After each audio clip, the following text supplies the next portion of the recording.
Bikini. It is here that the military and scientific personnel of Joint Task Force 1 will conduct the tests with the atomic bomb. Only by unleashing the destructive force of atomic energy against an array of ships could the Navy determine the future ship design of modern naval sea power.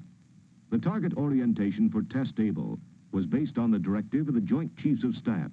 It required that the 90 ships anchored in Bikini Lagoon be so disposed as to secure graded ship damage ranging from maximum to minimum. The battleship USS Nevada, bomb aiming point, has been anchored at the exact center of the target array. Here to witness the completion of preparations is the President's Evaluation Commission. They will report the tests to the Commander-in-Chief. Lashed to the decks of ships.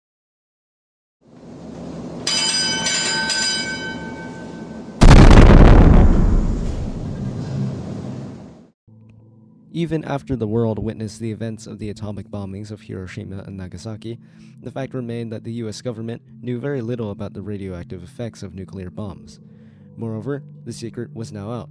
The atomic bomb was a reality that soon spread across the world's militaries. Subsequently, it was of utmost importance for the US to know the full extent of the consequences these bombs possessed. Therefore, the US started Operation Crossroads, in which atomic bombs would be detonated over an isolated location of Bikini Atoll. It is important to note that Bikini Atoll was very much not empty of human life, however, and around 167 native islanders were displaced because of Operation Crossroads. Crossroads was far from a secret. In fact, it was internationally publicized, with many officials ranging from Brazil to China to even the Soviet Union being present to see the blasts. In the lagoon at Bikini Atoll was an array of ships. These ships were to be tested against atomic blasts to determine future design choices to warships. As for the cargo on these ships, these consisted of basic military supplies, and the animals placed upon the ships were to replace actual officers of the military, with their condition after the blast providing key information to the US government. In total, there were 204 goats, 200 pigs, 200 mice, 60 guinea pigs, 5,000 rats, 4,000 pounds of coffee, 11,000 pounds of sugar, 38,000 pounds of fruit, 40,000 pounds of meat, 89,000 pounds of vegetables, and 70,000 candy bars. As for the bombs themselves, they were mostly the same in composition. Able and Baker both possessed a yield of around 21 kilotons of TNT, 21,000 tons of TNT, and they were plutonium-based. The first bomb, Able, was to be dropped onto the USS Nevada in an air blast. The second test, Baker, was to be detonated underwater. As for collecting data, many target ships were carrying instrumentation. Along with that, steel towers were erected a decent distance from the blast sites to film the detonations. As for the cameras themselves, they were lined with many layers of lead so that the film would be protected from the radioactive activity. Along with that, the cameras basically got their whole own bunkers. Like, look at that.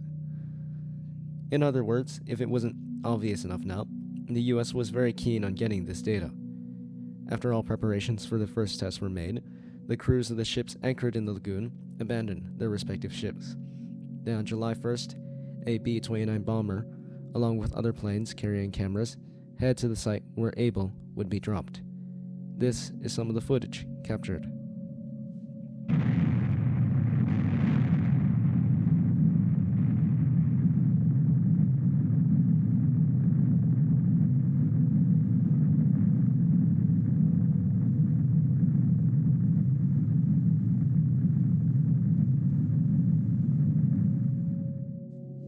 Unfortunately, the test Able did not exactly go to plan.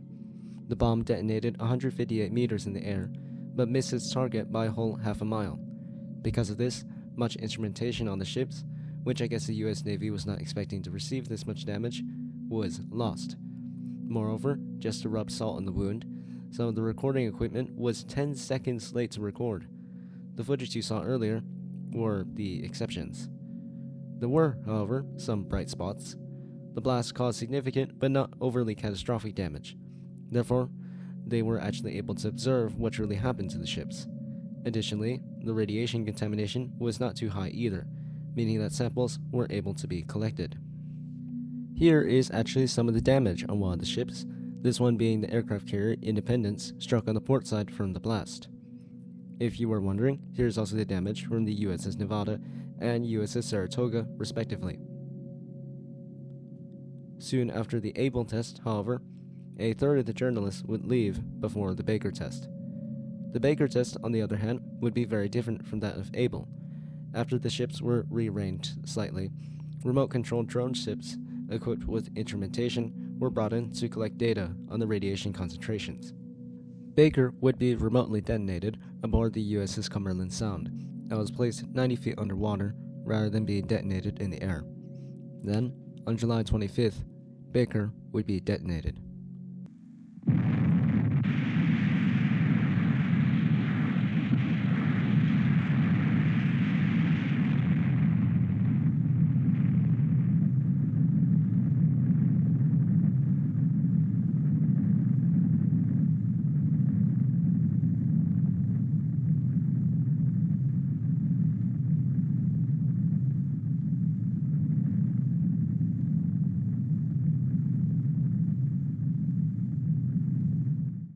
Also, this footage seems familiar. It probably should.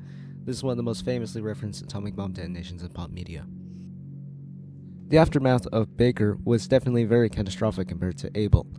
Because of its placement in the water, when it detonated, it basically created this massive tsunami that traveled across the lagoon. 12 of the ships in the lagoon immediately sank. Moreover, the nuke made it basically rain, quite literally, radiation all over the array of ships, causing every one of them to be contaminated. And also, let's just take some time to admire some of these photos, too.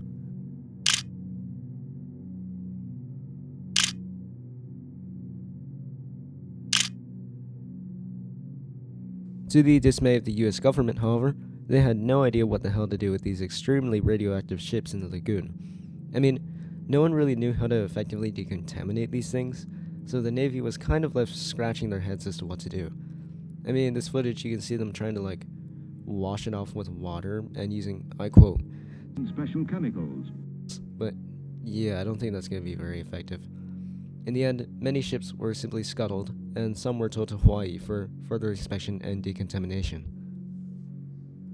The Baker test was kind of a shock for everyone observing, as one historian, who is left unnamed, put it best, that Baker helped restore respect for the power of the bomb. However, in the end, both bombs were interesting demonstrations on what nuclear damage and contamination would look like on ships at sea. And of course, little did the people who observed Able and Baker could have known that within the span of less than a decade, bombs almost 1,000 times more powerful, like those of Ivy Mike and Castle Bravo, would be being tested. And as for the lagoon of Bikini Atoll, is now actually a popular diving site. Though, I would advise against eating the coconuts, or fruits, or drinking water in the area.